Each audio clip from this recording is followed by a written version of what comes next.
Okey, Assalamualaikum murid-murid. Dua Seroja ya. Bertemu kita lagi untuk PDPR kali ini. Kali ini kita pergi pada tajuk yang baru, topik yang baru, iaitu campuran. Apakah maksud campuran?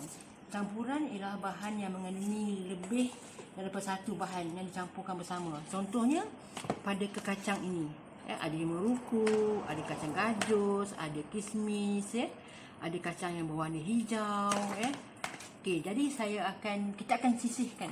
Kaedah ni dikatakan menyisihkan, iaitu mengasingkan bahan yang pelbagai saiz. So caranya begini.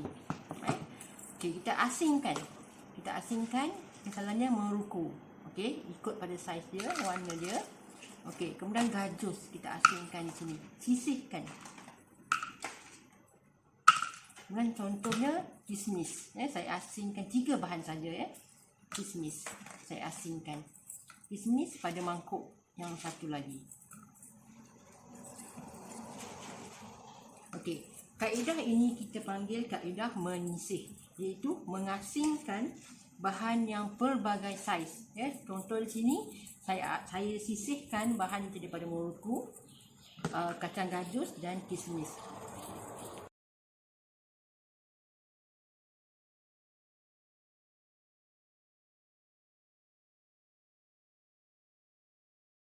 Okey, kaedah seterusnya ialah kaedah kita katakan mengayak, di mana ianya merupakan kaedah iaitu mengasingkan bahan bersaiz halus iaitu tepung daripada bahan bersaiz besar.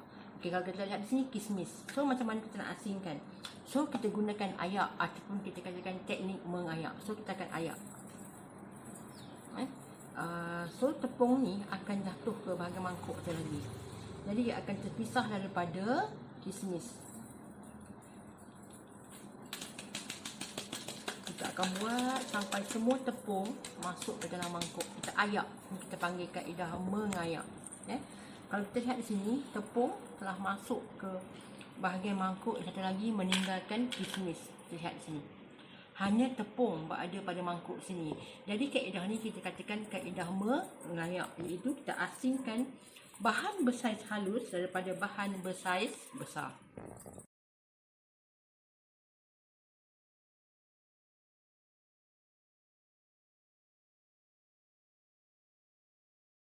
Okey murid-murid, kita pergi pada kaedah mengasingkan campuran, bahan campuran yang seterusnya, iaitu di mana kita akan gunakan magnet. Di dalam mangkuk turas ini, murid-murid, kita akan dapat lihat jarum. Jarum ini merupakan bahan yang boleh ditarik oleh magnet, dan pasir. Pasir merupakan bahan halus yang tidak boleh ditarik oleh magnet. Jadi bagaimana kita nak asingkan jarum daripada pasir? So kita akan letakkan bahan magnet, kerana magnet boleh menarik bahan magnet. Contoh di sini jarum. So kita akan ambil. Kita nampak so jarum ni semua akan melekat pada magnet. Jadi kita dapat mengasingkan jarum daripada pasir.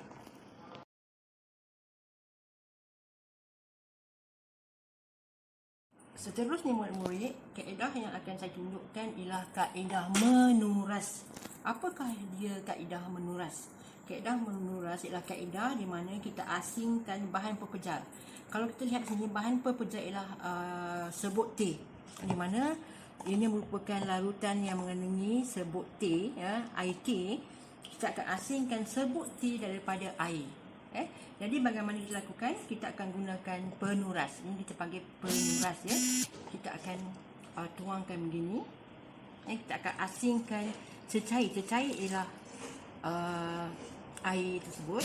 Kita sebut yang ini, manakala serbuk teh ialah pepejal. So nampak di sini, kita gunakan kaedah turas, di mana kita asingkan serbuk teh iaitu pepejal daripada cecair air teh tersebut.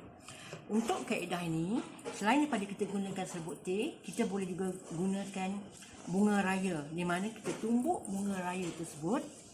Kemudian kita untuk mendapatkan warna merah. So kita akan gunakan penuras untuk asingkan serpihan bunga raya daripada air bunga raya yang berwarna merah.